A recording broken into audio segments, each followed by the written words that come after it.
as an affiliate of the National Endowment for the Humanities, it is our joy and great privilege to work and collaborate with institutions, cultural and educational across the state to help bring ideas like this to life.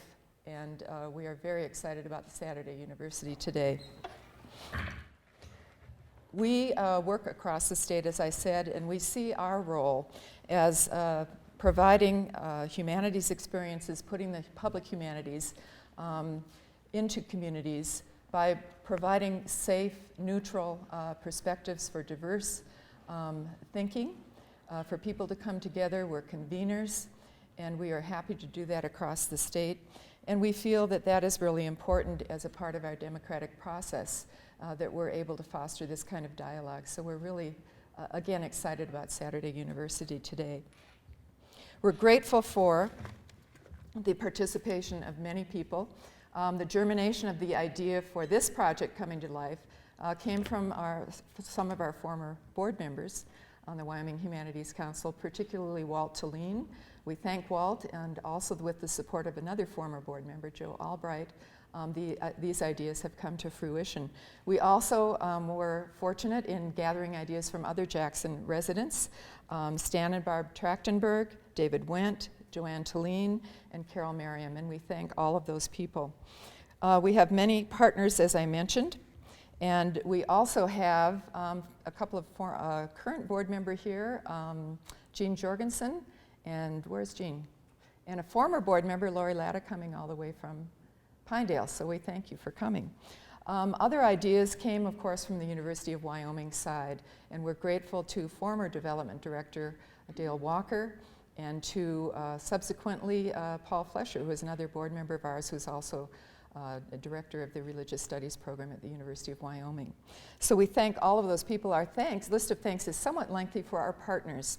First of all, I want to thank Una Doherty from the Teton County Library. Una is, you'll be hearing from her later, back there. We thank her so much. She's been a true and genuine partner from the get-go, and it's just been delightful working with her.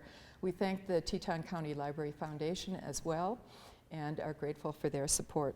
As well, we're very grateful for the gracious hosting of the National Museum of Wildlife Art, from Director Jim McNutt to Bronwyn Minton to Wendy Merrick, to Zini Schultz and Jane Levino for their help. Also Rebecca Huntington, I should mention, from the Teton County Library. We're very grateful for that help as well. Also, we had this Central Wyoming College at the table with Susan Thulin, and we are looking forward to offering credit for participating in Saturday University, so we hope that some of you may partake in that. And Susan, where are you if people have questions? In the back. Very good. So thank you. And finally, we're thankful to the Jackson Hole Rotary Foundation, the Anglers Inn, Flat Creek Ranch, for their additional financial support and in-kind support.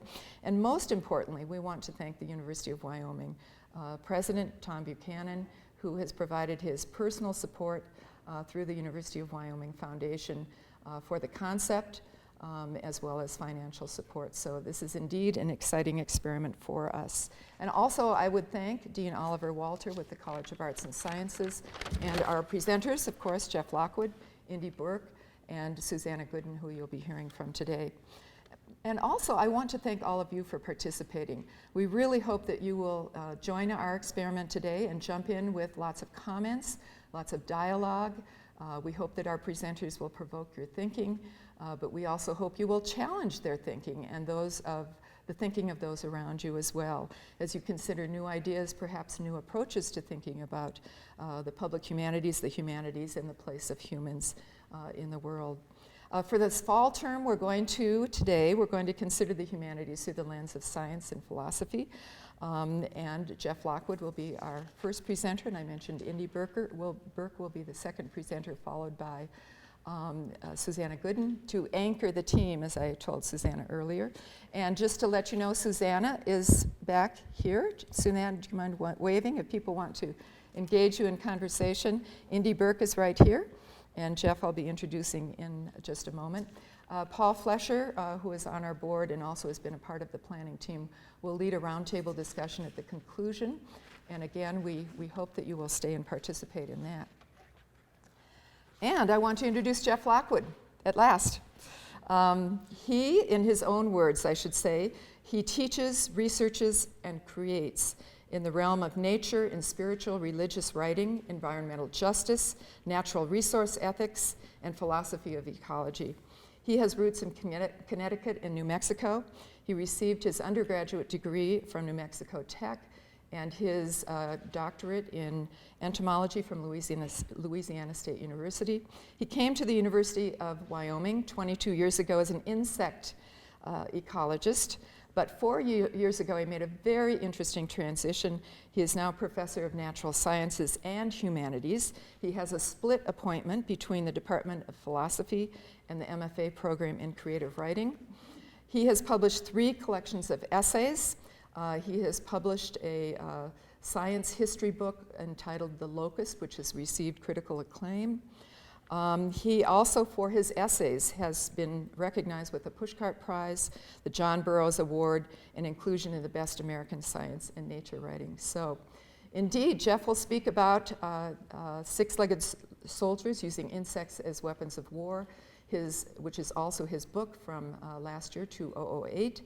And this is certainly a topic, Jeff, that we feel will awaken us this morning with the topic for certain. And we feel that he will also awaken us with his very innovative and creative thinking. So enjoy, and thank you very much, Jeff.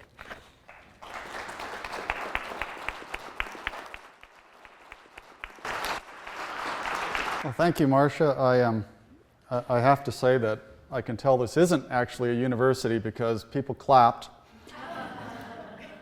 Nobody's wearing pajama bottoms and a sweatshirt, right? And before my lecture, people fed me really good food and had a party for me. So if this actually does develop into a true university, you might be able to hire me away from Laramie. We'll see how that goes.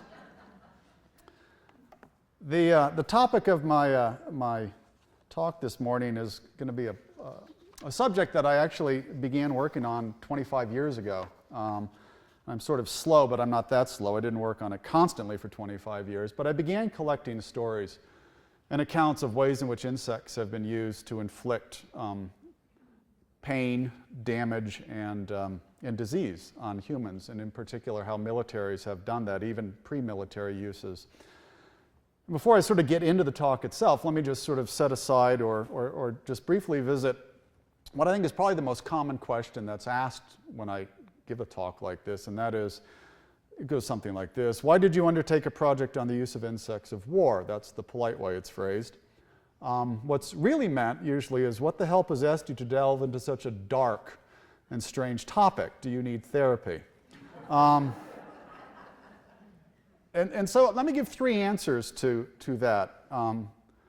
Actually, I probably do need therapy, but the 3 answers to why I delved into this dark and strange topic. One is intellectual. I've long harbored a curiosity and fascination with insects. And for me, there's something profoundly alien and enchanting about these creatures. And I've been curious about and fascinated as well, in sort of this weird way, with military history. And I suspect that some of that is because I was a kid during the chaos of the Vietnam War, and I remember worrying that it wouldn't end before I reached draft age. I didn't know how long wars could actually go. I guess we're getting a feel for that now. And I wondered what it would be like to be in war. And so I had this interest in military history, this interest in entomology. Now, you could imagine various ways that these might come together. That is, the merging of entomology and warfare. And it might have come together in some really, really strange ways if I had been a fiction writer. But it turns out that my proclivities were not particularly for fiction, although I'm actually working on some of it now, but rather it was for nonfiction. And in that case, there was sort of this one obvious option, and it emerged as the book Six-Legged Soldiers. So that's sort of the intellectual background for what got me here. But there's also an aesthetic. Believe it or not, there's an aesthetic to this whole project. And I think for me, it's been this long interest in the sublime. And we can sort of define the sublime as an awe, which can be experienced, but is beyond all quantification, beyond our capacity to describe or imitate. It's something that takes us out of ourselves. And most environmentalists and nature writers, as you probably well know, gravitate to what we call the positive sublime, in which a greatness of beauty or scale draws us closer to an object, but in some ways also has the potential to terrify us with its power and its supremacy. So the sublime is kind of this push and pull, drawing us toward and repelling us at the same time. So I was very interested in nature as a scientist and spent a lot of time outdoors, but this reading of history that captivated me also showed me that the world can in fact be a horrible place. It can be a terrible place, and the things that people can do to each other in a sense are sublime in the sense that they're incomprehensible, not incomprehensibly beautiful, but incomprehensibly cruel. So this means that, in fact, and various philosophers have talked about this, as well as artists, that there are two sides to the coin of the sublime, the light side and the dark side. And as a scientist, I became fascinated by the capacity of nature to evoke a sense of fear and loathing. In school, I was drawn to Hermann Hesse's Steppenwolf and Alfred Hitchcock's The Birds. So I was a happy child, though, really. And so this concept of the negative sublime is one in which the greatness of ugliness or destruction tempts us to draw closer, right? We can't resist it in one sense, but it repulses us in another way with its depravity. And so, with that kind of background, what better exploration of the negative sublime than insects as weapons of war, terror, and torture? Now, the third and final inclination that I had for this project is philosophical, because I believe that at our core, we are storytellers. Richard Carney has argued, and I'll quote him, "Telling stories is as basic to human beings as eating." More so, in fact. For while food makes us live, stories are what make our lives worth living. They are what make our condition human. And the philosopher Nelson Goodman maintains that we are not just storytellers, but we're actually meaning makers. Indeed, Nelson Goodman argues we are world makers. So we craft from the raw material of existence forms, ideas, and stories that ground our lives. Now, so for my inclinations, writing about insects as weapons of destruction was a glorious opportunity to tell a story. Now, you might think it's not the greatest story ever told, but it might be one of the strangest. So, with that background, it's mostly a PG talk, but anyway. So what I want to do is actually read you the entire book, and we'll be here till... So settle in. We're ordering lunch. It'll be okay. No. What I want to do is share with you some excerpts out of the book to give you a sense of the breadth and a little bit of the depth of ways in which insects have been used to inflict pain and suffering on one another. And so what we're going to do is kind of jump ahead. A lot of the early part of the book talks about the ways in which insects were used in warfare for thousands of years. But we're going to jump ahead. And I suppose just by way of very brief background, let me just sort of plant in your mind that humans have been using insects to inflict pain on one another ever since the Paleolithic. They'd been using wasps and ants. There's good archaeological, anthropological evidence that we'd been flinging wasps and ants at each other for thousands of years, mostly to drive an enemy from a stronghold or repulse a marauding force. We heaped pots of angry ants. There's a great story in the Middle East of having repulsed a Roman invasion with jars of scorpions. And these things were wickedly effective. In fact, for about 1,500 years, we'd been loading up catapults with beehives. It was a very common practice. As a matter of fact, in some parts of the Roman Empire, there was a shortage of honey because they had basically heaved too many of the hives.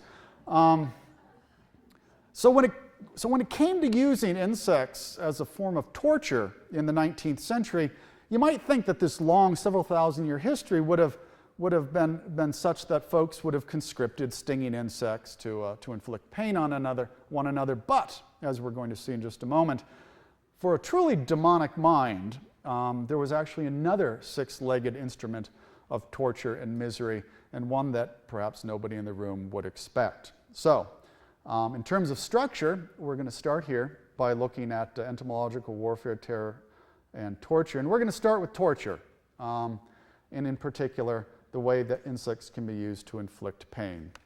So we'll just pick up this story at a point where I think it will still make sense. If gruesome martyrdom is sufficient qualification for canonization, then Charles Stoddart and Arthur Connolly are surely the patron saints of insect and torture. These two Englishmen became pawns in the great game, a political chess match played out between two empires.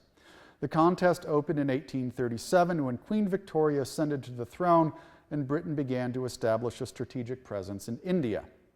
The opening moves from the Russians were made by Tsar Nicholas Pavlovich, who sought to expand his empire to the south. Now, the British feared that the Tsar had designs on India, or would at least impede their own colonial plans by controlling Central Asia, and the great game was on. Now, both sides realized that the region that we now refer to the Stans, Kazakhstan, Kyrgyzstan, Tajikistan, Turkmenistan, and Uzbekistan, was vital to their imperial schemes. Each monarch dispatched agents to convince the local rulers that benevolent occupation was necessary to keep out the British brutes, or the Russian reprobates, depending on who was doing the talking. The Russians were based in Orenburg, just north of the present-day border with Kazakhstan, and the British operated from northern India. And if one drew a straight line from Orenburg to Delhi, the midpoint was the walled city of Bukhara, the place where Stoddart and Connolly would meet their fate. Bukhara was viewed as a sinister place well before the entomological abominations came to light. No European had set foot in this forbidding and strategic stronghold for 100 years. In a desolate landscape bloodied by marauding tribes, Bukhara was a cultural oasis endowed with palaces, mosques, and bazaars. Such an important political and economic center could not long remain a mystery to the empires who sought to control Asia. Russia sent diplomatic mission to Bukhara in 1820 to recover their imprisoned countrymen and foster diplomatic ties. Britain countered by sending delegations in 1824 and 1832. British concerns were deepened after the Russians sent a second mission in 1835 and also began forging ties with the Persian and Afghani rulers. Sound familiar, eh? In response, Sir John McNeill, the British ambassador to Persia, decided to send his own emissary to Bukhara to secure the release of Russian slaves and prisoners. That sounds a bit odd, but there was no altruism involved. The British wanted to deny the Russians an excuse for invasion. And in addition, the envoy was to offer his country's assistance in case of Russian invasion and assure the emir he had nothing to fear from a British presence in his city. Lieutenant Colonel Charles Stoddart was chosen for the job. McNeill figured that Stoddart's service in Persia and Asia provided the necessary experience with an emir. The ambassador was tragically mistaken. As one of Stoddart's fellow officers remarked, "To attack or defend a fortress, no better man than Stoddart could be found. But for a diplomatic mission requiring coolness and self-command, a man less adapted to the purpose could not readily have been met with." Apparently, soldiers aren't always good diplomats. Nor did McNeill fully comprehend the nature of the emir, Nasrullah Bahudar Khan. His official title, the shadow of God upon earth, might have been a tip-off. Presumably, the moniker used by the emir's subjects was not known to the British ambassador. Behind closed doors, the citizens of Bukhara simply referred to their ruler as the butcher. Nasrullah ascended the throne in 1826 through the expedient of murdering those who had prior claims, thus leapfrogging the corpses of his father and two older brothers. Concerned that turnaround might be fair play, he extended his homicidal streak to include his three younger brothers and several other relatives. Stoddart himself, in a letter smuggled back to England in 1839, concisely described Nasrullah. he wrote. "The Emir is mad." The path that Stoddard took to arrive at this conclusion began on December 17, 1838, with his arrival in Bukhara. Upon riding into the walled city, Stoddard proceeded to the main square in front of the palace to present himself. He was not aware that riding there was forbidden, nor did he know that when the Emir rode up, a visiting horseman was expected to dismount. Instead, in accordance with British military tradition, he remained in his saddle and saluted the Emir, whereupon, according to one source, the Emir, quote, looked at him fixedly for some time and then passed without saying a word. Rather inauspicious start. Stoddard gained an audience with the Emir and handed the aggrieved ruler a letter of introduction. Upon seeing that the missive had not been signed by Queen Victoria herself, Nasrullah was deeply insulted. Again, the diplomatic disaster was fully consummated when the Emir was slipped a message by one of Stoddard's native servants. The poor Englishman was doubly betrayed. The letter was from the Emir of Herat, one of Stoddard's earlier acquaintances, who denounced the Brit as a dangerous spy. Nasrullah had a special place for such odious enemies. And that's how Charles Stoddard became the first Westerner to experience the terror of the bug pit.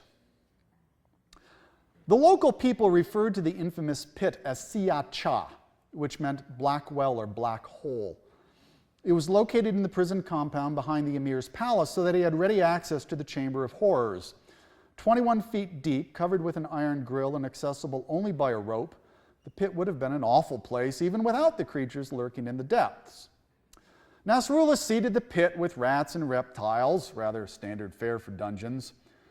The Emir's piece de resistance, the innovation for which he attained infamy, was the insects he used to ensure a constant torturous experience for his victims. The foulest of the Emir's six-legged minions were the assassin bugs, although their eight-legged cousins, the sheep ticks, added to the torment. When there were no unfortunate souls to feed the cold-blooded menagerie, chunks of raw meat were dropped into the pit. The arthropods would not have found such fare to be particularly appealing, so we might suppose that the Emir managed to find live victims on a fairly regular basis. Assassin bugs belong to the Regiviidae, a family of carnivorous insects. The proclivity of some species for cannibalism accounts for the common name of the group.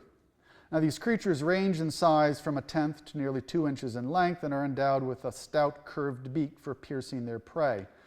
Assassin bugs inject toxic saliva that paralyzes and kills other insects, along with enzymes that liquefy the innards of the prey, allowing the predator to suck it dry. A few assassin bugs feed on mammals, but the bite of these insects, also known as kissing bugs, is usually not painful. Well, stealth makes sense when you're securing a meal from a creature thousands of times larger than you. Most likely, though, the Emir used species that do not normally bite humans, but when starved will feed on any animal tissue. The bite of these insects has been compared to being pierced with a hot needle, and the digestive enzymes they inject cause suppurating sores. So, we'll sort of break with the text here. Let me just fill you in just a little bit before I finish the story. So, the Brits have lost Stoddard to prison, so what they do is they send Captain Arthur Connolly. And Connolly is about inept as a diplomat as Stoddard was, so they both end up in the prison. And so then the Russians, for fear that now that there's 2 British officers imprisoned in Bukhara, the British will have an excuse for invasion, so the Russians send a delegation to try to rescue the Brits. And that doesn't work either. And so they've disappeared for months now. So at a certain point, friends of Stoddard and Connolly commissioned this fellow named Joseph Wolfe to make an expedition to Bukhara and determine what the officer's ultimate fate was. And so we'll pick up with Wolfe. So this is the fellow who's been sent to try to figure out what happened to the Brits. Wolfe learned that the Russian delegation's explicit concerns for the Emir's prisoners inadvertently doomed the 2 men. Nasrullah concluded that the Brits had become a serious political liability, so as soon as the Russians left, Stoddard and Connolly were thrown back into the bug pit. For 2 horrific months, they were slowly eaten alive, until, in the jailer's own words, quote, masses of flesh had been gnawed off their bones. Finally, Nasrullah had the men taken from the pit and beheaded, righteously proclaiming that strangling gives more pain, and the rascally Khan of Khiva strangles his people, and therefore, out of mercy, I command the heads of the evildoers be cut off with a common knife. What a guy. So, what we're going to do from here is leap 100 years forward into the middle of World War II. Now, to provide a bit of context for the next story, let me just say that what we've learned as a reader up to this point, where I'm going to do another sort of a visit to the book, is that the Japanese have developed a very sophisticated biological warfare program called Unit 731. Unit 731 initially develops or attempts to develop a series of diseases and pathogens which they spray directly or deposit directly into the environment. Their first attack with these occurs against the oncoming Russians at a place called Nomohan, where the Japanese dump huge amounts of various, well, I guess it's dysentery, cholera, typhoid, and bubonic plague into the water of the Haha River, and they explode shells containing bubonic plague bacteria over the Russian troops. Now, this sounds like it would be sort of a great way of saturating the enemy with pathogens, but the result is almost nobody on the Russian side becomes sick. Actually, ironically, the Japanese end up contaminating their own guerrilla group, and they end up becoming very sick. So it actually backfires. It doesn't work very well at all. And so things are looking a bit grim for Unit 731. And so this is going to be our exploration of entomological warfare with the use of fleas. All right, so we've already had this failure with the direct application of bacteria, so we'll pick up the story here. The researchers understood that biological warfare had run into two fundamental problems. First, human pathogens are well suited to living in host tissues, but poorly adapted to living outside. Heat, cold, desiccation, and ultraviolet radiation quickly destroy microbes. And second, bacteria cannot move in the environment. After following release from a spray nozzle or a bomb casing, only an infinitesimal minority of the microbes happen to drift passively into human contact. Even those fortunate few must be inhaled or ingested and then avoid the host's immunological defenses. Well, how to be a more reliable delivery system? The answer finally came to Ishii. Now, Lieutenant Ishii Shiro is the head of Unit 731, so we'll hear his name in this section. The answer finally came to Ishii and his staff. They'd been too clever by half. Rather than forcing human ingenuity at every step of disease transmission, the key was to exploit what millions of years of evolution had painstakingly developed: vectors. Insects solved the problem that had confronted Unit 731 scientists. Flies, fleas, and their ilk protected fragile microbes from the harsh environment while carrying the bacteria directly to the target. And as an added bonus, some vectors support microbial reproduction in their tissues, effectively amplifying the pathogenic payload. I skip ahead a little bit here. Unit 731 developed increasingly effective methods for breeding enormous quantities of fleas. At first, the insects were simply produced using human hosts. Ishii's scientist housed a group of 10 prisoners in an isolated shed. The men were dressed in heavily padded clothes and seeded with fleas. The human incubators were expected to meet their daily production quota by harvesting 100 fleas. While 1,000 fleas might have been sufficient for research needs, this level of production could not meet the demands of an operational weapons system. So the Japanese devised a process that yielded a phenomenal stockpile of infected vectors. To start the production cycle, feral rats were caught and chloroformed, and boys were employed to pick fleas from the rodents. The insects were placed into test tubes that were then upended over the shaved bellies of anesthetized plague-infected rats. Once the fleas had fed and acquired bacteria, the insects were transferred to incubators stocked with uninfected rodents and fleas. This method allowed the continuous production of infected vectors. So great was the demand for rodents to fuel the furious rate of insect production that a 4-story granary was built to feed and house the rat colony. As each generation of fleas matured, semi-nude workers harvested and packaged the infected insects. Today we call them graduate students. By dressing in loincloths, that's not in the book, that was an aside.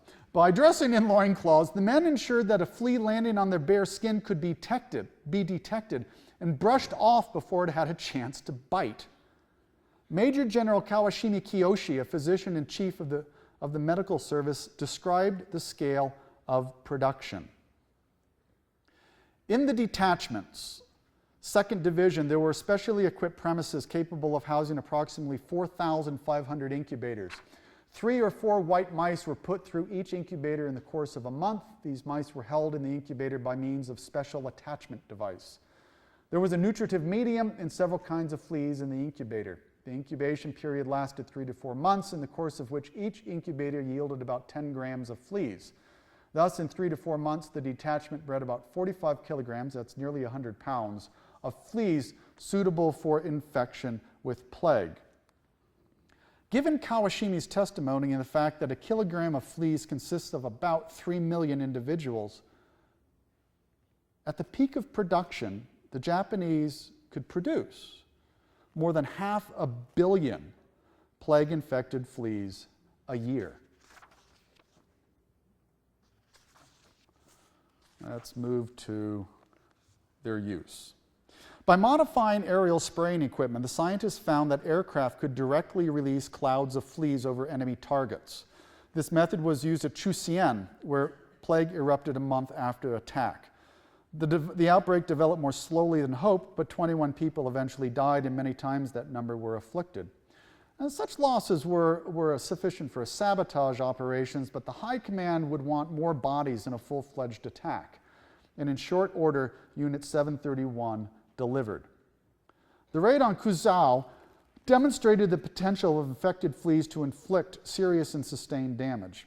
The attack in the fall of 1940 triggered an outbreak that continued for the next 6 years. The city was losing people after Japan had lost the war. Perhaps some of the death toll was a consequence of the populace being unfamiliar with plague. Their first experience with the disease, courtesy of Unit 731, cost 50,000 lives. Entomological warfare was proving to be wickedly effective, but Japan's finest scientists thought they could do better than relying on bloodthirsty parasites. Believing that technological cleverness could trump evolution, Ishii's staff devised a method for protecting and distributing pathogens without the assistance of vectors. They loaded up 3 planes with granules containing plague bacteria. On contact with water, these pearly white grains were designed to swell, rupture, and release their lethal payload. Millions of granules rained down over Qinghua in November 1940. And then the researchers waited and waited and waited. There were no reports of disease in the city. The microbiologists at Unit 731 grudgingly concluded, no fleas, no plague. The attacks escalated toward wholesale entomological warfare. For example, the stockpile at Hangzhou for an impending raid included 11 pounds of cholera bacilli, 150 pounds of typhus, probably infected lice, and 15 million plague-infected fleas. As Ishii's confidence grew, he began to allow his minions a greater role. Ishii entrusted Colonel Oto Kiyoshi with the raid on Changte. To ensure that his master would not be disappointed, the colonel used, a bit of overkill. Ota supervised more than 100 men in producing, loading, and releasing 100 million infected fleas. Within days, an 11-year-old girl had died of plague and the outbreak was underway. The disease swept through the city and into the surrounding villages. The first fever-racked season left 500 dead. Another 7,000 would succumb before the epidemic subsided. Over the next 2 years, Unit 731 would attack more than a dozen villages, towns, and cities, causing more than 100,000 casualties with bubonic plague. Now, what I do from here in the book is talk about the second weapon system that the Japanese developed. And it was a bomb that actually they called the maggot bomb. It didn't actually have maggots. It had the front part of the bomb contained houseflies. The back part of the bomb contained a slurry of cholera. They would bomb a city, and then follow with these bombs, which would then rupture, splatter the flies with cholera, and the flies would carry the bacteria into the city. And there were 2 attacks with these maggot bombs that triggered regional epidemics in China. The result of maggot bombs by the Japanese in China was a death of 410,000 Chinese via the epidemics. That's more Chinese killed by maggot bombs than were killed by atomic bombs in Hiroshima and Nagasaki. Now, while the Japanese were busy spreading plague-infected fleas and cholera-coated flies, well, the Germans, they were cranking out Colorado potato beetles to drop over England. But you might wonder about the United States. How about the Americans? Were our hands clean? Well, I'd have to say that a reading of history shows that our entomological warfare R&D lagged behind that of the Axis powers, but I also have to say that what we lacked in productivity, we made up in Yankee ingenuity. And so let me tell you this little story here of the ways in which the Americans used flies in World War II to wage entomological warfare. Before the outbreak of World War II, American intelligence operations were a fragmented collection of programs conducted by the State Department and various branches of the armed services. With the totalitarian regimes rising to power, Roosevelt needed a coherent intelligence service and someone to arbitrate squabbles among the turf-conscious agencies. Sounds familiar. Some things, in fact, never change. In 1941, Roosevelt appointed one of his classmates from Columbia University, William J. Donovan, as Coordinator of Information, a post functionally indistinguishable from President George W. Bush's Director of National Intelligence. General William Wild Bill Donovan earned his nickname either for gutsy plays he made as a star quarterback for his college football team or for the fanatical training he gave his men before pushing them to their limits in combat. Donovan was one of the few men to rise from the enlisted ranks to become a general, and upon retirement he applied his experience to climbing the ladder of politics. He was appointed U.S. District Attorney of New York, but lost his run for governor, being a Republican candidate at the wrong time and place. Undeterred, Donovan launched his meteoric ascent into national prominence by being named Roosevelt's Coordinator of Information. Just 5 months later, the Japanese bombed Pearl Harbor, and the president needed intelligence like never before. So Donovan was in the ideal position to head the new Office of Strategic Services, the OSS, which would later evolve into the Central Intelligence Agency. Donovan hired a Boston chemist and business executive, Stanley P. Lovell, to head up the R&D branch of the OSS. Lovell played the real-life role of Q in the James Bond movies, a job I've aspired to my entire career. Working with his staff to invent spy gadgets ranging from tiny cameras to explosives disguised as dinner. Nothing was too absurd, well, not even, as we shall see, six-legged commandos. Lovell was at the center of a plot to undermine the Fuhrer's charisma by injecting his vegetables with estrogen, to cause his mustache to fall out and his voice to become soprano.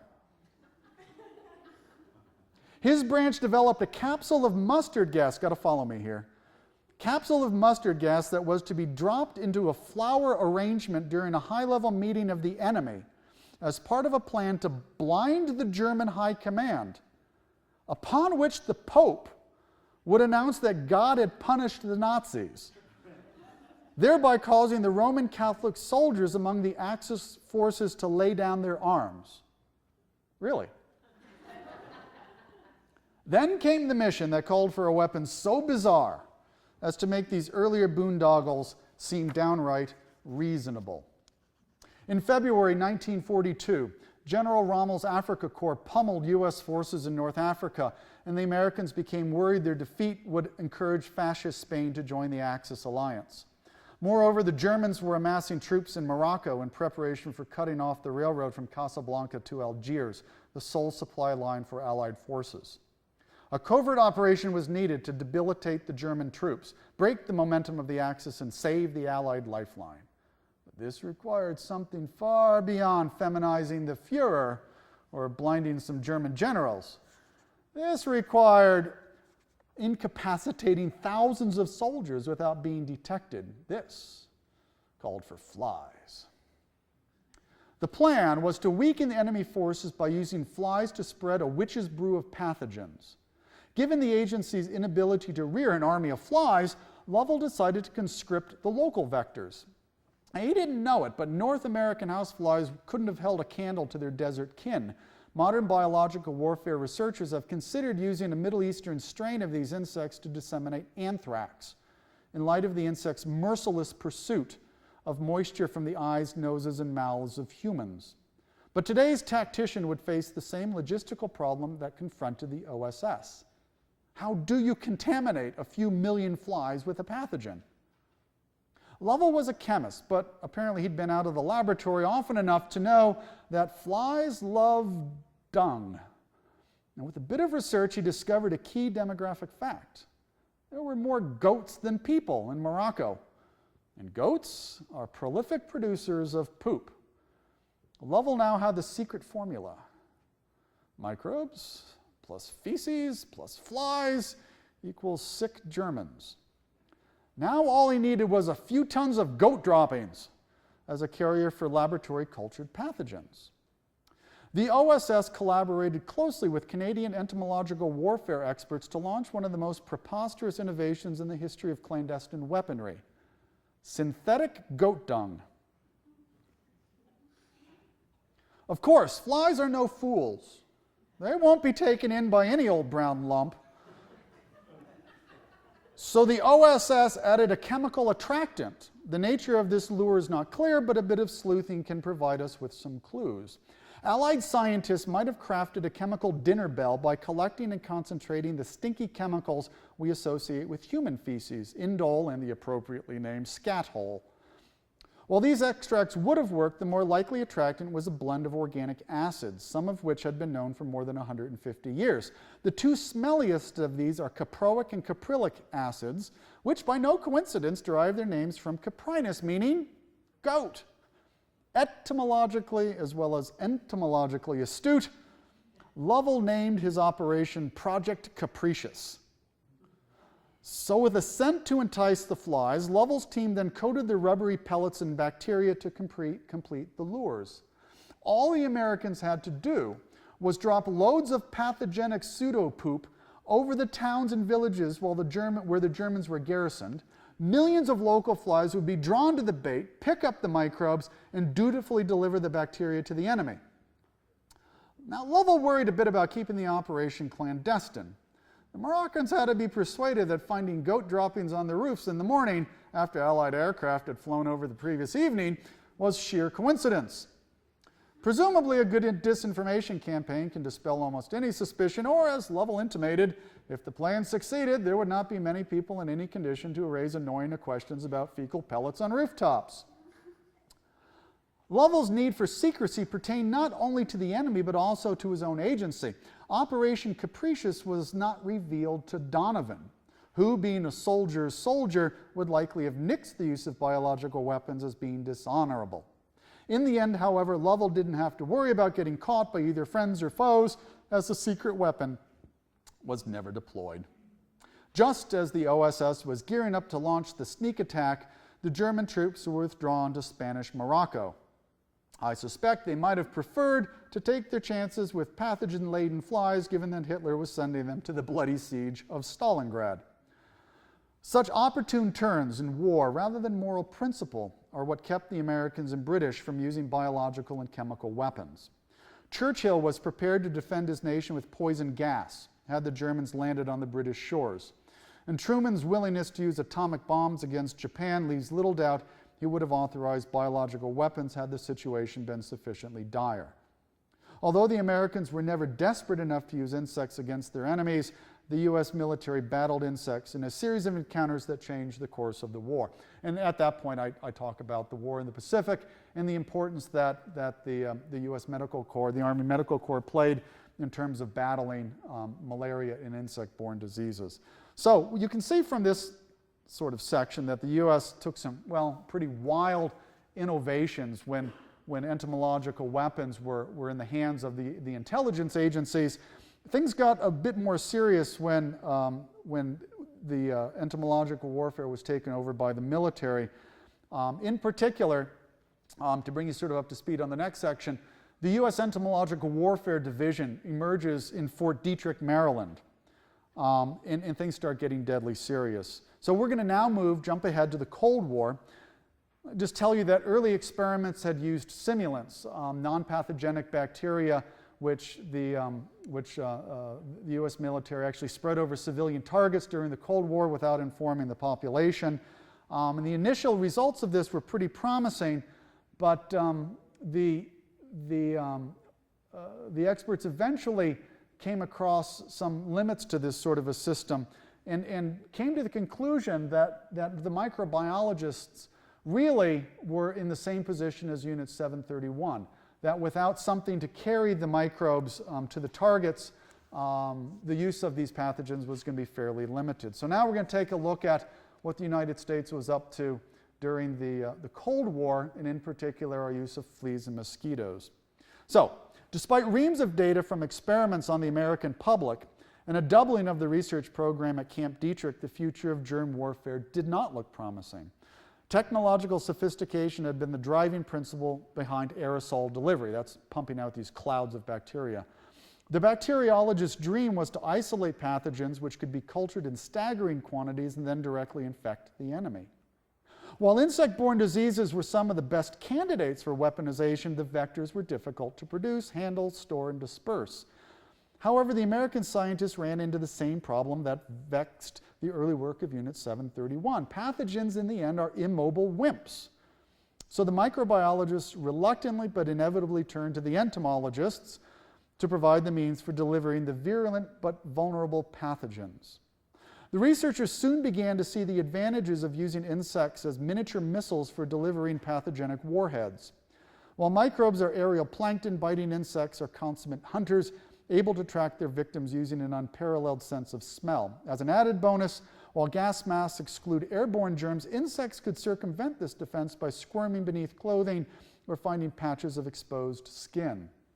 Moreover, the vectors would survive for days in the environment, their hunger mounting until an unwary enemy removed protective gear or moved into the area.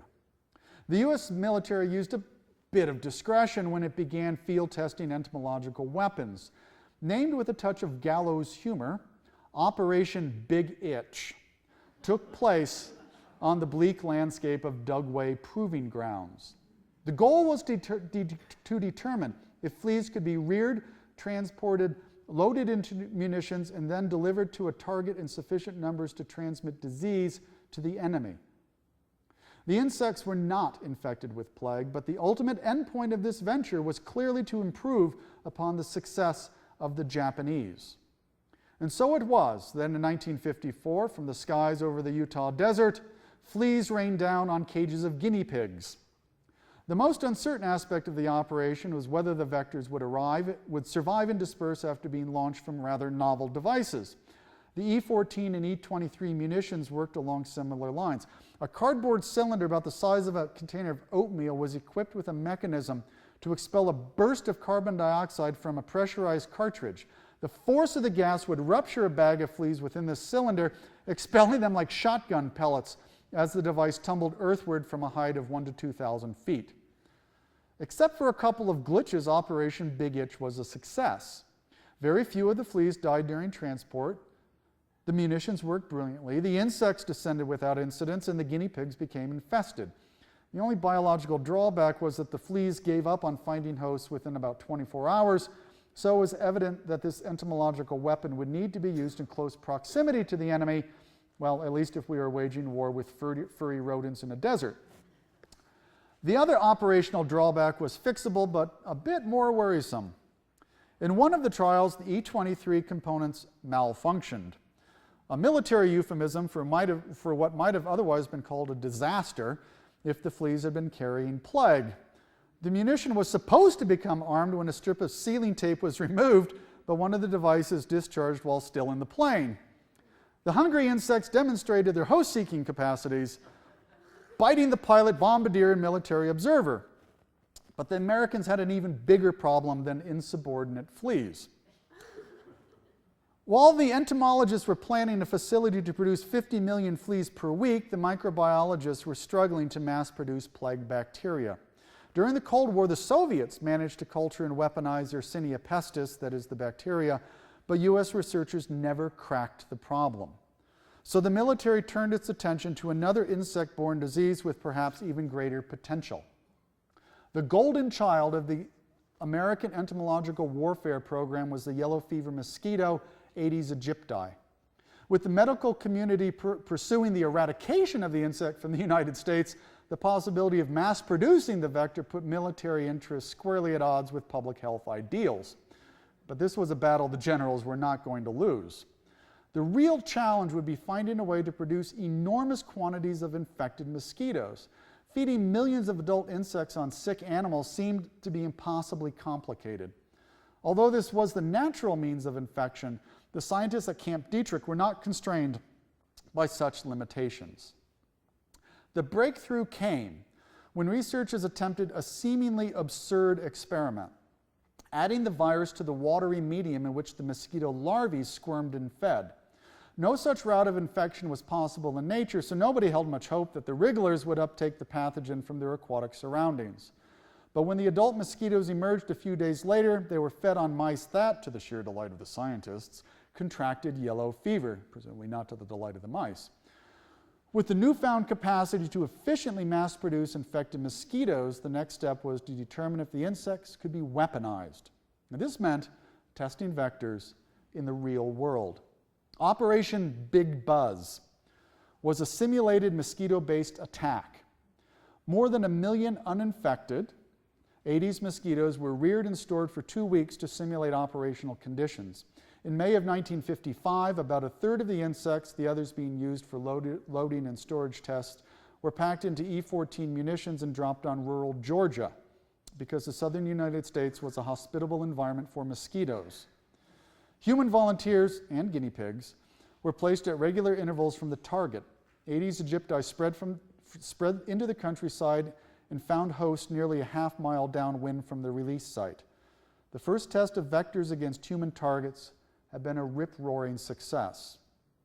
Although fragments of declassified military records reveal the workings of Operation Big Buzz, only the general nature of the next 2 projects can be inferred. Both Operation Dropkick and Operation Gridiron likely involve releases of mosquitoes, but the details of the experiments are not publicly available. The shift to a football theme in the naming of these operations is curious, but perhaps the military did not want to provide the enemy with clues as to the essence of the projects. Or perhaps cute names no longer had a place in what was becoming a deadly serious military program. For the United States had new reasons to worry about a biological Armageddon. In 1956, Soviet Defense Minister Georgy Zhukov announced that biological and chemical warfare would be used by their armed forces in future wars. In response, the United States frantically reassessed the nation's vulnerability to these weapons and the military's capacity to retaliate in kind. If the policy of mutually assured destruction was viable for nuclear arms, then extending this strategy to other weapons of mass destruction seemed logically consistent. Well, it's a bit difficult for any government to be rational when planning to kill millions of people. The United States had long maintained strategic ambiguity regarding biological warfare, but the communist threat provided the perfect opportunity to make explicit the American policy. The National Security Council bluntly expressed the country's willingness to retaliate in kind. To the extent that military effectiveness of the armed forces will be enhanced by their use, the United States will be prepared to use chemical and bacteriological weapons in general war. The decision as to the use will be made by the President.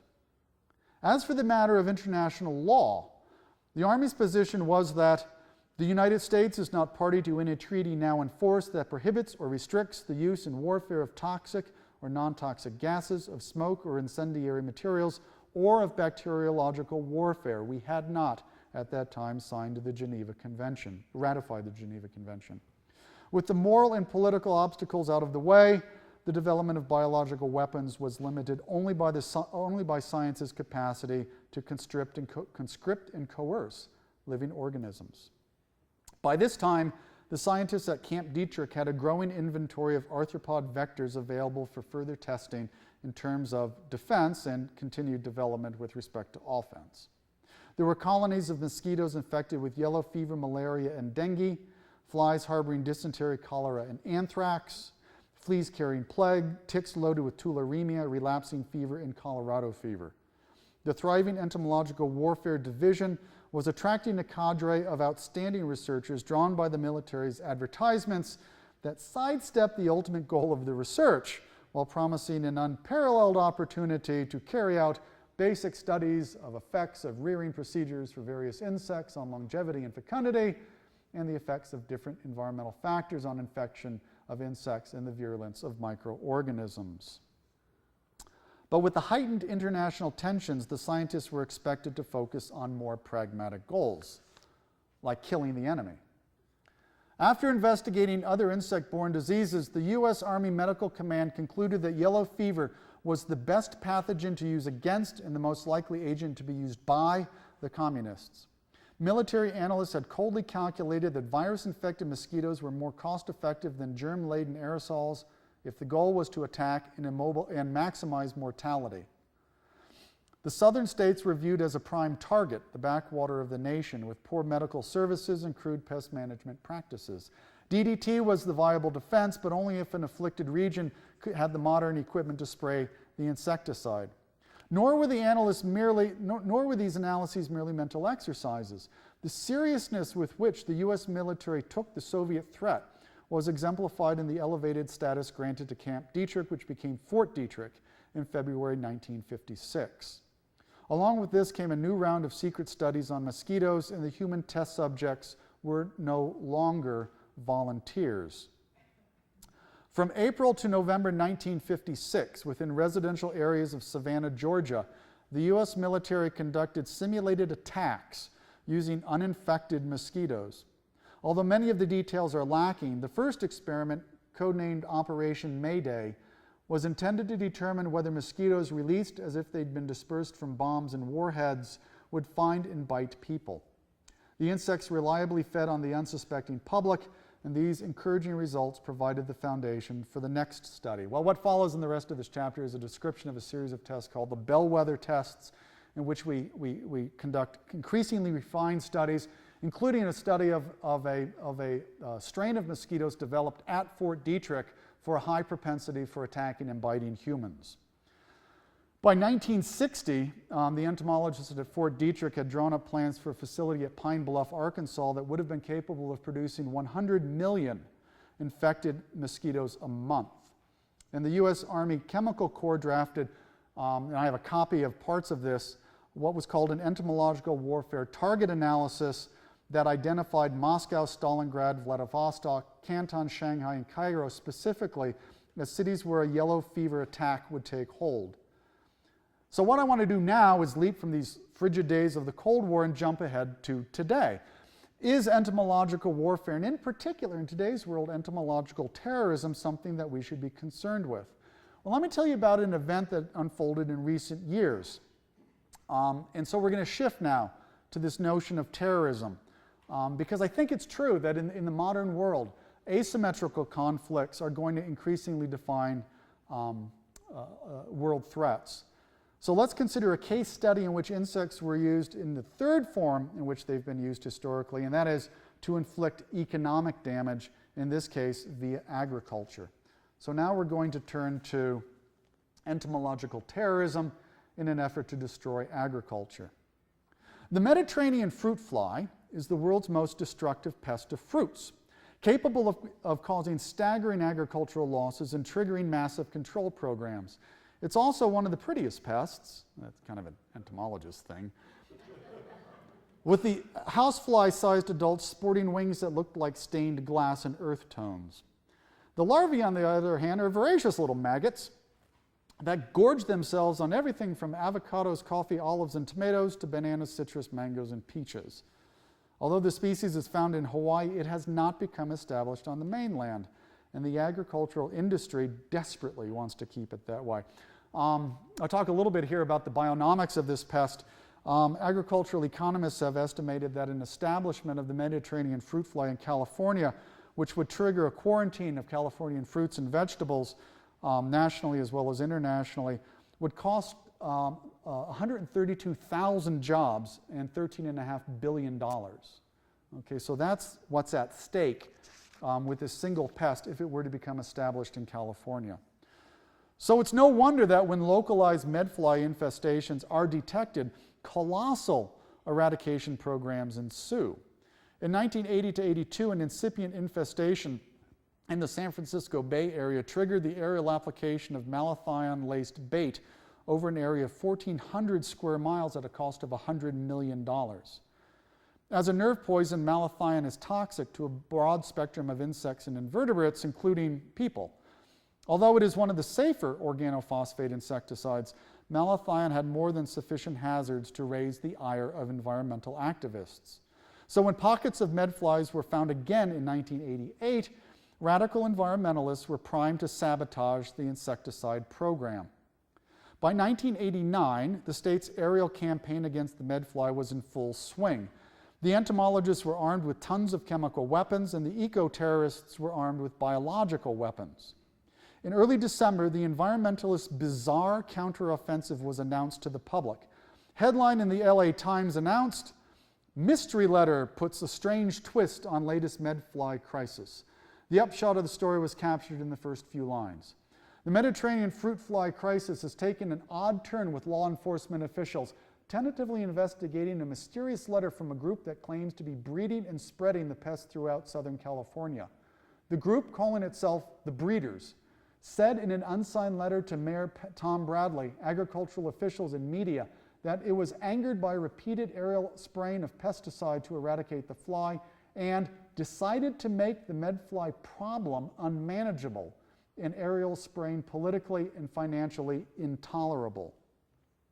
The two-page letter opened with a diatribe concerning aerial spraying of carcinogenic pesticides over populated urban areas, and then asserted that the biosphere of the planet is on the verge of collapse.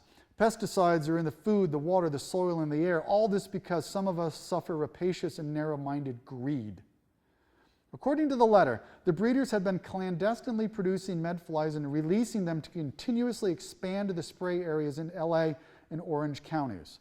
Having already forced the treatment program to encompass 232 square miles, the breeders were prepared to up the ante. If the spray program was not terminated, they threatened to spread the infestation into the enormously valuable and productive San Joaquin Valley. As evidence of their handiwork, the breeders pointed out state officials have probably noticed an increase as well as the unusual distribution of medfly infestations in Los Angeles County since March of 1989. The allusion to an unusual distribution of medflies actually described the patterns that were being seen by field workers. Rex McGee, Associate Director of the California Department of Food and Agriculture, noted that this particular infestation has some characteristics we have not seen in the past. Although officials couldn't be certain that eco-terrorists were to blame, there was no doubt that someone was desperate enough to stop the spray program, and ordinary Californians were being drawn into the fray. Well, let me skip ahead a bit to get toward the end of the story here. In a February story in the Los Angeles Times reported that county fly trappers have found far fewer larvae than expected in an infestation this large, and the discovery of new adult flies often has occurred just outside the infestation boundaries, forcing a steady expansion of the spraying zone. Again, the evidence strongly supporting that something unnatural was at work.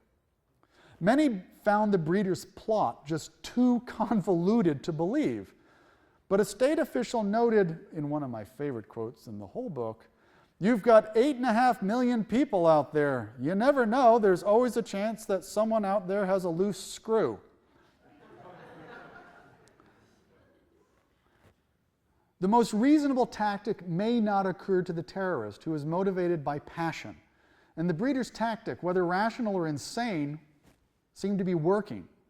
Not only was the public increasingly angered with the health, environmental, and economic costs of the program, but pest managers were starting to second-guess the entire operation. The Los Angeles Times article noted that the mere possibility of reared and released insects has forced officials to become a bit more cautious in their campaign against the medfly. The California Department of Food and Agriculture announced a 2-week delay after finding new flies in their traps on the Cal Poly Pomona campus, saying, "We're always cognizant of the breeder's thing. We wanted to make sure that these were really wild flies. We can't afford to start a new treatment area until we know what we've got." Over the next few months, the infestation in Southern California declined. With fewer and fewer medflies, the controversial insecticide spray program wound down. Agricultural officials, law enforcement agencies, and policy analysts were left to debate whether they'd been duped or whether they dodged a bioterrorist's bullet.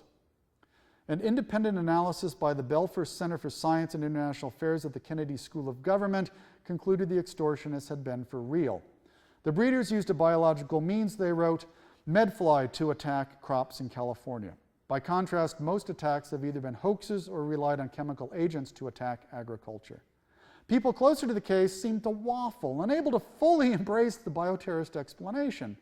James Reynolds, the Western Regional Director for USDA at that time, maintains that the breeders claimed to be raising flies in a garage somewhere in the LA basin. It seemed possibly credible at that time since we were chasing medflies throughout the LA basin, and we had several situations where we found flies just outside the treatment area, requiring us to increase treatment and regulatory boundaries. The chapter also talks about some evidence. For instance, the Mediterranean fruit fly, for the first time ever in history, was found in the exact same places as another exotic organism, the oriental fruit fly. It's never been found, and there was no sort of biological explanation for how these two pests might have happened to arrive at the same place at the same time. All right, so we've sampled this range of ways in which insects have been used as weapons of torture, all right, weapons of warfare, and in contemporary times, weapons of terror.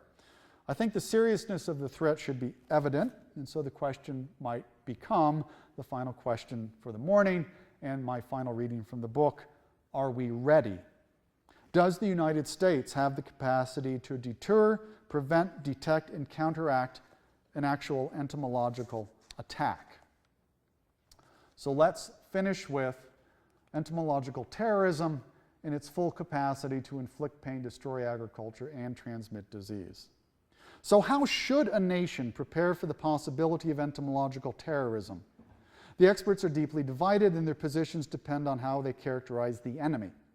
From the perspective of Homeland Security, the focus is on spectacular events that would cost thousands of lives and billions of dollars. In considering whether insects might be used as weapons, Michael Arazi, Director of Agriculture and Biological Terror Countermeasures for DHS, maintains that insects could be introduced and they would harm us, but I also believe the terrorists don't spend their shots lightly. They take their time and do the big thing right once, the catastrophic sort of attack that we will not suspect or be prepared to prevent. We are spending our efforts on those who would harm us the most in the near term.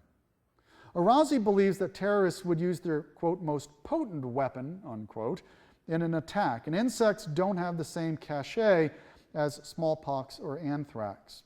However, Arazi fails to consider that microbial weapons, particularly in aerosol form, are extremely difficult to develop and deliver. And given the demonstrable potency of insects, it seems that the government may once again be making the mistake of failing to expect the unexpected. But DHS is making an even higher stakes wager. According to Arazi, winning the war on terror depends on countering our enemy's knockout punch. He admits that some analysts argue that terrorists are in it for the long haul, but that looking ahead to a 10 or 20-year strategy that terrorists might use against us, given all the intelligence and pressures of the day, is not something that is yet on our radar. Thus, patience might be our enemy's most effective strategy. While DHS sees itself as guarding the nation from a roundhouse punch in the course of a winnable boxing match, others view the situation very differently. And from this other perspective, insects are a much greater cause for concern. Lieutenant Colonel Robert Cadillac doesn't dismiss the possibility that Al-Qaeda would relish the opportunity to kill a lot of people, but he argues that the better metaphor for the conflict between the Western world and terrorists is a 100-year wrestling match, not a 10-round title fight. He says, it's about fatigue and long-term struggle. A war of attrition is more likely to bring victory than the one-punch knockout, which is very difficult against the United States. In that light, you don't kill 1 million people. In fact, you don't want to, because it creates another element of war, which is passion and retribution, which we have seen. By pursuing victory in a strategic long-term fashion, you win. The big hit is a nuclear detonation, but one needs to consider how to fight a war of economic and public health attrition. Americans have confidence that the government can protect their health and wealth, but centers of political stability and social value are vulnerable. Cadillac cautiously draws parallels to the American experience in Vietnam. He points out the U.S. military's technological superiority, but, quote, and I'm quoting him here, the guys with sandals made of tires won. They won because they eroded our ability and willingness to fight. Cadillac refers to the punji stick tactics of the Viet Cong. The constant threat of stepping on these sharpened sticks tipped with feces or poison was exhausting. The real payoff was the psychological stress rather than the damage the booby traps inflicted. And insects make fine punji sticks. Given Cadillac's view that America's focus on spectacular attacks and heroic interventions is misguided, it's not surprising that he sees the nation as poorly prepared for acts of entomological terrorism. He says, I would have to think that before 9/11 we were at a D- and we're now at a D+. How you define the problem is how you will find the solutions. If you believe that others will inflict chronic harm on our nation, then you develop a strategy for a war of attrition. And we haven't defined the problem or our responses in that way. We've thought about car bombs and nuclear materials, but we haven't thought about weapons that are in the terrorist domain and endemic to where they are living. Quite frankly, vectors are underappreciated.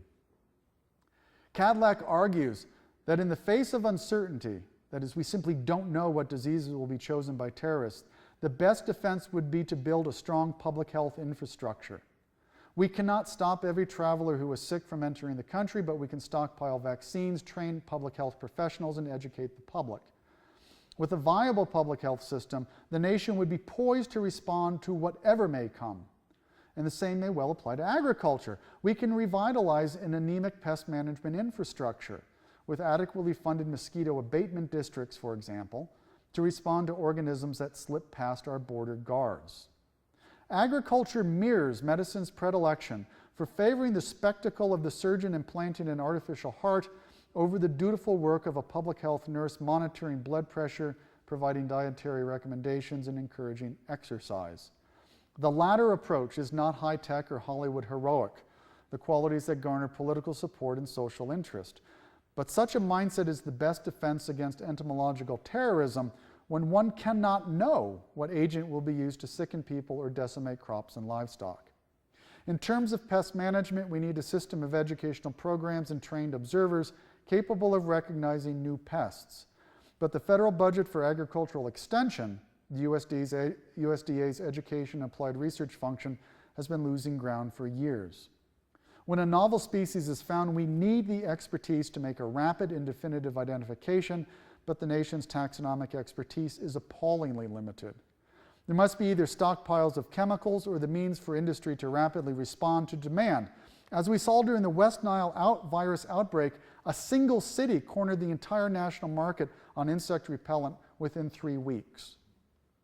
Likewise, we need surge capacity in terms of aerial applicators who increasingly struggle to stay in business. And finally, we must have the research and regulatory ability to move rapidly and effectively from chemical control to more sustainable practices, including biological control with carefully selected natural enemies.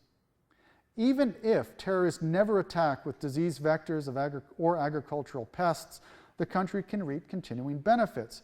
New insect pests continue to arrive at U.S. borders even without the assistance of terrorists. And in many cases, we're deplorably slow to respond for lack of a strong pest management infrastructure.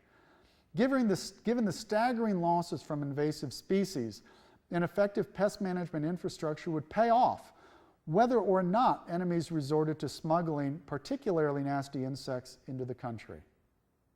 And so, the highest stakes gamble in modern history Maybe whether the American government bets that terrorists will exploit their position with the occasional attempt to deliver the knockout punch or with an incessant effort to sap our will to fight. Of course, the United States and other Western nations need not devote their defensive resources to only one or the other of these strategies. But if history has any lessons to offer, putting no money on the insects is a very, very dangerous wager. So that's where the book finishes, suggesting that we have underestimated the risks. Various people have asked me, do you think you're being an alarmist? Right? Is this are you just sort of exploiting public fear? And my reply is no. I don't think I'm being an alarmist. I don't think that the number one greatest danger in terms of terrorism is entomological weapons, and I don't mean to suggest that in the book at all. And I don't think I do. But my concern is that they're not even on the radar as has been admitted by the Department of Homeland Security. That seems to be a foolish error. And I think a proportionality in terms of our preparations makes much more sense than what we tend to do, which is devote tremendous amount of resources to whatever threat was most recently in the news. This hasn't been in the news, so I guess what I'm trying to do is put it into the news and maybe get a response in terms of our politicians and Homeland Security officials. But I'm happy now to open this up to questions, comments, rebuttals, observations, whatever it is that may be striking you. I've gone through a long history very quickly, so is there something that's been left out? First of all, I'll say that was really informative, extremely well done. I appreciate very much you sharing this with us. Thank you. My concern, having had a relatively good life, is the tremendous debt load that we carry right now as a nation, along with the tremendous expense requirements we have. With the two wars that we're fighting right now, there's just a union train, and all the other factors we have. We don't have money unless we borrow it, which you can't do forever. You have to pay back. So that's kind of a frustrating aspect of awareness. Like funds are kind of channeled in one direction, the most immediate need, rather than the strategic view. Right. Right. I think there is this. So the question is, we've got this tremendous debt load. The strategic view, the long-term view, is well, in a sense, a luxury, given that we have tactical problems right at our doorsteps. So I look at, for instance, border. What we're doing with border protection, right? And I think how much money goes into that, and how relatively little money it would take. And I'm not saying that we have to build sort of the world's finest public health infrastructure, but what we have now is fairly deplorable. If in fact we have a new disease arrive, say something like Rift Valley fever, the costs of managing that disease, given our current public health infrastructure, which is called the emergency room, is going to be enormously expensive. And in the relatively short term, compared to having a well-prepared public health infrastructure where we would be able to diagnose, detect, and treat disease much more effectively. And so, I think you're right, though. I mean, there is that sense that we have these continual crises, and so we're always putting patches on things. And patching is a politically popular but unsustainable, I think, ultimately approach to managing public resources. How we shift from short-term to long-term, from heroic intervention to sort of sustainable prevention. Look at the amount of money we spend on transplanting hearts versus the amount of money we spend on encouraging, right, healthy diets. It's sort of a crazy distribution, but of course, I mean, some of it's cultural history. I mean, so since we're in a humanities context, right, a lot of it's cultural history. We come from a culture that favors the heroic, right? The heroic intervention is I mean, I can't name any sort of cultural heroes who simply prevented something from happening, right? I guess dodging bullets, right, is not a good way to become a hero, right? Tackling crises is the way to become a hero. Whatever you think about the current administration's approach to the economic crisis, let's just stipulate for purposes of argument that we actually did avert a depression that would have knocked the socks off the Great Depression, right? Right? Talk about sort of a heroic act, but of course, we don't see it that way because we didn't see that we might have prevented a horrific amount of human suffering, right? It's the intervention, not the prevention, that grasps our attention as sort of a culture of people in a society. Other questions? Yeah. Could you speak to the likelihood of an eco-terrorist attack that you're describing as coming from the kind of terrorism that we see in the world today, given the fact that the examples that you gave are ones that required significant infrastructure? Mm-hmm. So that is Al-Qaeda able to produce something like this as opposed to, how real is that threat as opposed to infrastructure that's required in a developed country? Yeah, that's a really, really good question. And as I'm thumbing through to find this passage, I'm going to say that the advantage of using insects as weapons of war, in a sense, is that they are extraordinarily low tech, right? In fact, producing clouds of pathogens is extremely difficult, very challenging, and so my sense is that, in fact, it's in a sense counterintuitive, but the insects are in the backyards of the terrorists already. Let me see if I can find this passage here. Yeah, here it is. So one of the concerns within the biodefense community is maybe sort of the number one worry right now with insect-borne diseases is a disease called Rift Valley fever. Rift Valley fever was found or believed to originate in the Rift Valley of Africa. It moved northwards. For a while, it just caused devastating losses to livestock. As a matter of fact, for about 20 years, livestock losses and what seemed to be a few human cases sort of typify the disease. It causes the abortion of pregnant animals as well as hemorrhaging of young animals. So it was seen as a terrible loss in terms of livestock, but then as it moved northward, it actually began to afflict people. Its mortality rate is probably, depending on the level of preparation of a country, somewhere around 1 to 5%, right, which is much higher than, say, West Nile virus. Most people who get West Nile virus don't even know they have it. Virtually everybody who gets Rift Valley fever knows they have it. It's a debilitating disease. So a small percentage, although if you're talking about tens of millions of cases, a large number of people die.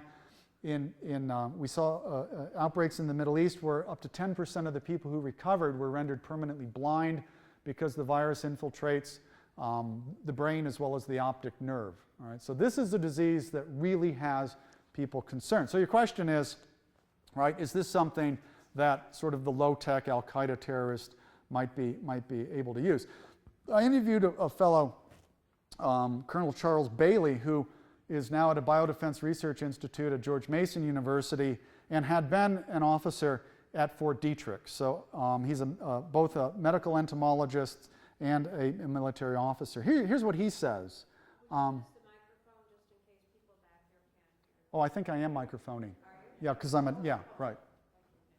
So,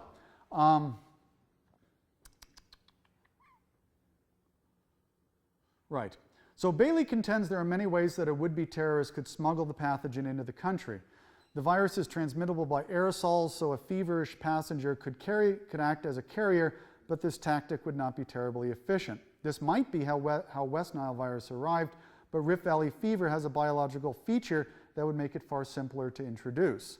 The virus can survive in the dried-out eggs of mosquitoes. According to Bailey, here's a quote from this interview, "The easiest method of introduction by far, and there's no way authorities would ever detect it, is to simply go to an endemic area during an outbreak, collect floodwater Aedes mosquitoes from prime habitats, let them feed on an infected animal, collect the eggs, put them on filter paper, let them dry, put them in your shirt pocket, come to the country, go to a suitable habitat, drop the filter paper into the water, and walk away." Others, Lieutenant Colonel Cadillac said, it's even simpler than that. Right? Just go to an area where you've got, and the areas where Rift Valley fever occur are right on top of what we know are terrorist strongholds.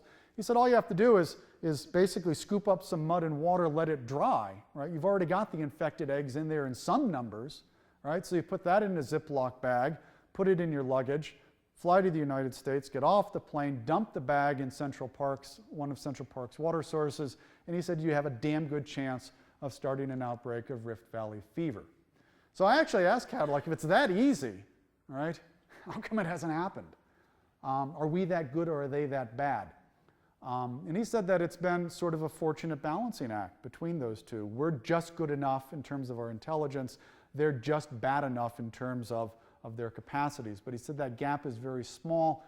His intuition is the gap is closing. And so to answer the question, it's phenomenally simple for some of these diseases to simply collect the infected vectors and bring them here. Others, of course, would be more difficult. But there's certainly some insects that would be very easy to introduce. See, the thing about Rift Valley fever is that you might bring over infected mosquito eggs and they bite some people.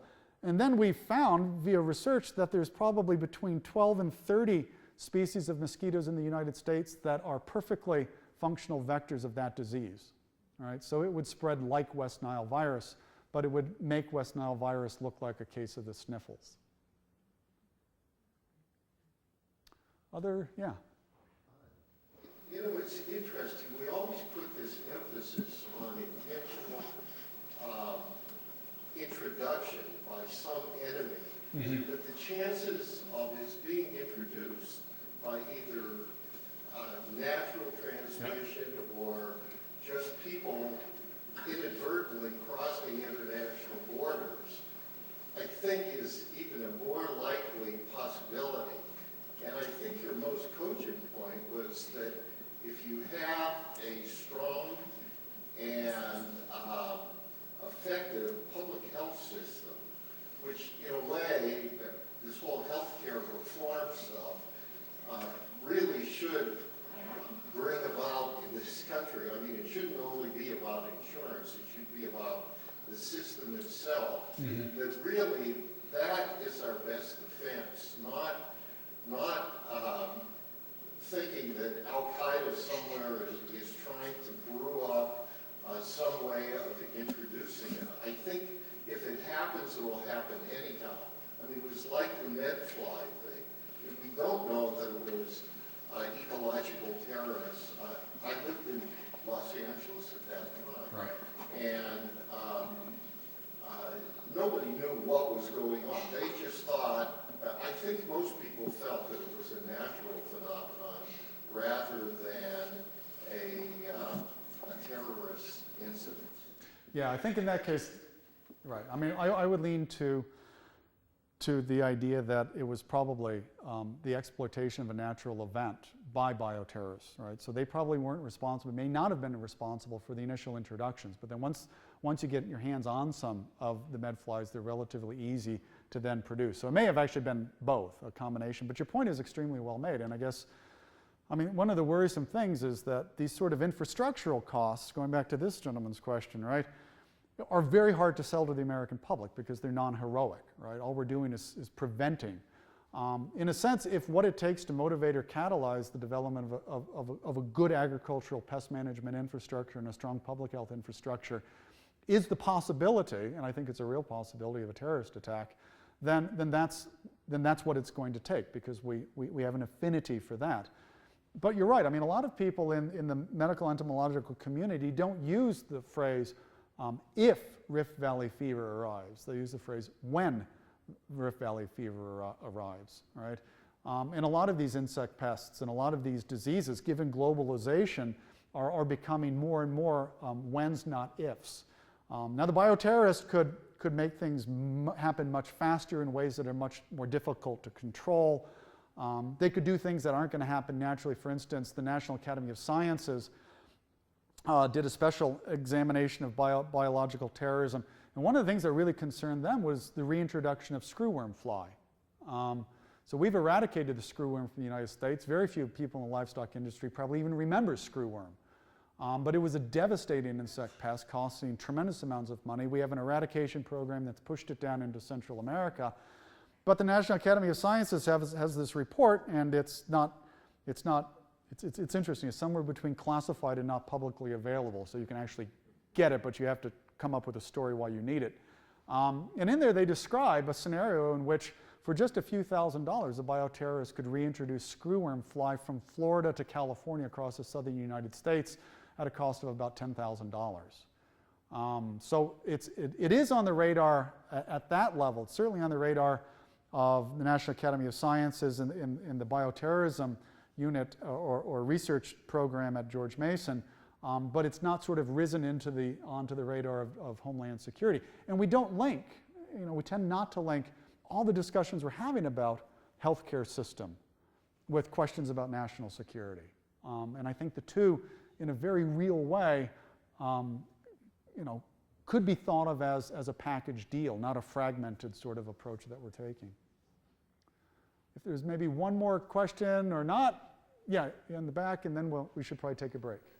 I particularly like this discussion about the public health system being a good first responder kind of thing.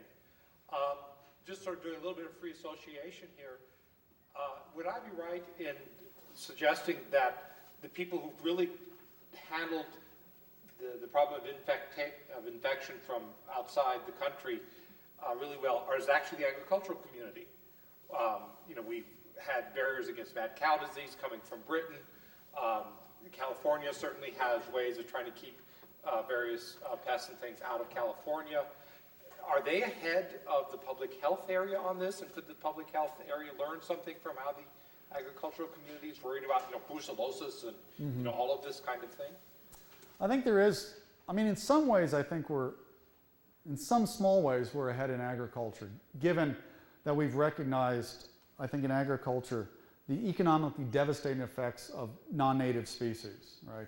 And in the public health community, we've not sort of had the same. As a matter of fact, what we've been doing in this country is sort of systematically eliminating diseases, right? And it's only been relatively recently that we've had diseases arrive. Lyme disease, right, was sort of an early classic tick-borne disease that got people pretty excited. Then we've got West Nile virus. We're worried about flu, right, H1N1, because that's going to come from outside our borders. It comes from outside everybody's borders, I guess, except Mexico, supposedly.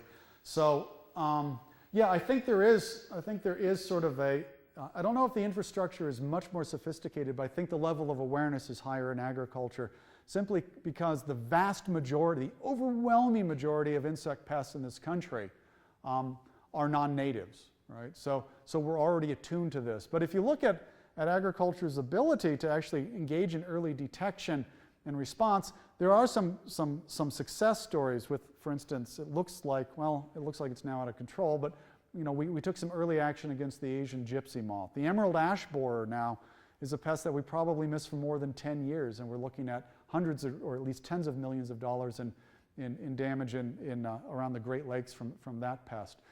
So we've caught a few, we've missed a few. The successes, and again, that's really tough for agriculture, right? So if some poor sap, USDA APHIS inspection officer, right, nabs a foreign pest out of somebody's luggage, right? Well, that's kind of like prevention, right? So what they prevented possibly is this tremendous loss. That's not heroic, but if we can fly, airplanes over an incipient infestation and sort of blanket it in sort of an emergency way, to quash an incipient outbreak of an exotic pest, that gets a lot of press. And so if you look back at the literature, the number of what they call interventions, the number of times that USDA inspection officers remove or detect incoming new pests is absolutely phenomenal. The fact that we're not overrun with these things is the remarkable part. But then, of course, even if they get past inspection, a fair number of them, never reach outbreak levels. But yeah, I do think that at least historically and sort of conceptually and institutionally, agriculture is more attuned to the threats of new pests than perhaps the medical infrastructure has been attuned to the arrival of new diseases. Look at the CDC during West Nile virus outbreak. Their early inability to diagnose that right? And then the battle that woman, the doctor in New York, had a fight against the CDC, and basically she ended up drawing in what was left of the military infrastructure at Fort Detrick, right, to nail that down as a new virus and not an existing like St. Louis encephalitis. And so we bungled that for a period of weeks in terms of our medical infrastructure, and by the time we had identified it, it was almost certain that the disease was not going to be under control. So yeah, we despite the CDC's slogan of prepare for, expect the unexpected, that's exactly what they failed to do in that case. Okay, well, I think we've reached, we're supposed to quit, right? And I think there's coffee and some announcements.